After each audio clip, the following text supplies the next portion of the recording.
আসসালামু আলাইকুম। বিডি সংবাদ ৭১ সংবাদে আমন্ত্রণ জানাচ্ছি।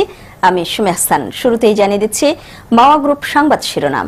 এবারে Asian specialized hospital and diagnostic centre প্রবাসের সংবাদ। জেদ্দা থেকে সহকর্মী রফিক চৌধুরীর তথ্য ভিডিও চিত্রে দেখুন একটি বিশেষ রিপোর্ট। বৃহত্তর নোয়াখালী সমিতি জেদ্দা সৌদি আরবের উদ্যোগে ইফতার ও দোয়া মাহফিল অনুষ্ঠিত হয়েছে। জেদ্দা থেকে আমাদের সহকর্মী রফিক চৌধুরী জানান, বৃহত্তর নোয়াখালী প্রবাসী সমিতি জেদ্দায় বসবাসরত প্রবাসীদের জন্য এই ইফতারির আয়োজন করেন। উক্ত ইফতার মাহফিলে অংশ নেন প্রায় ৪ শতাধিক রোজাদার মুসল্লি। এ সময় রোজাদারদের সম্মানে ভবিষ্যতেও এই ধরনের ইফতার আয়োজন করার কথা জানান আয়োজক কমিটির নেতৃবৃন্দ। উক্ত ইফতার মাহফিলে প্রবাসীদের বিভিন্ন সামাজিক ও রাজনৈতিক সংগঠন ও বাংলাদেশের বিভিন্ন জেলা সমিতির নেতৃবৃন্দরা উপস্থিত ছিলেন। এ সময় বিশিষ্ট ব্যবসায়ী ও বৃহত্তর নোয়াখালীর কৃতি সন্তান আব্দুল আওয়াল মিন্টু ভিডিও কনফারেন্সে যুক্ত হয়ে উপস্থিত প্রবাসী ও সমিতির নেতৃবৃন্দদের শুভেচ্ছা জানান।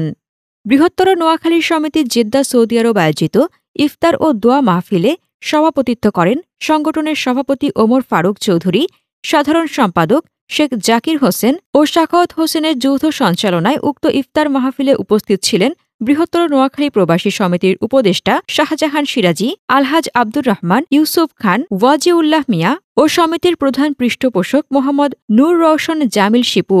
এছাড়া অনুষ্ঠানের সার্বিক সহযোগিতায় ছিলেন আশরাফ আলিম, মোহাম্মদ মঞ্জু, ওয়াসিম কবির, বাহারুদ্দিন বকুল, মাসুদ সেলিম, রিয়াদ আল মামুন, মোহাম্মদ দিদার সহ সমিতির বিভিন্ন স্তরের নেতৃবৃন্দরা।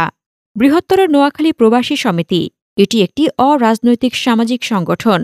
মানবতার সেবা ও কল্যাণে কাজ করা এই সমিতির মূল লক্ষ্য প্রবাসীদের কর্মসংস্থানের ব্যবস্থা করা, অদক্ষ শ্রমিকদের প্রশিক্ষণের মাধ্যমে দক্ষ শ্রমিক হিসেবে গড়ে তোলা ও অসহায় প্রবাসীদের জন্য আর্তমানবতার সেবায় কাজ করাই এ সমিতির মূল লক্ষ্য।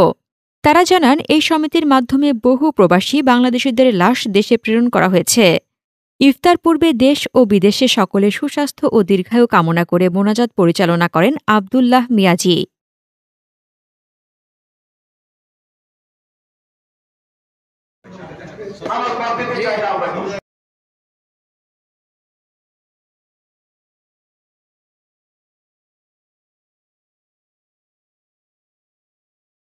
صلاتنا ربنا تقبل صيامنا ربنا تقبل زكاتنا وتقبل منا انك انت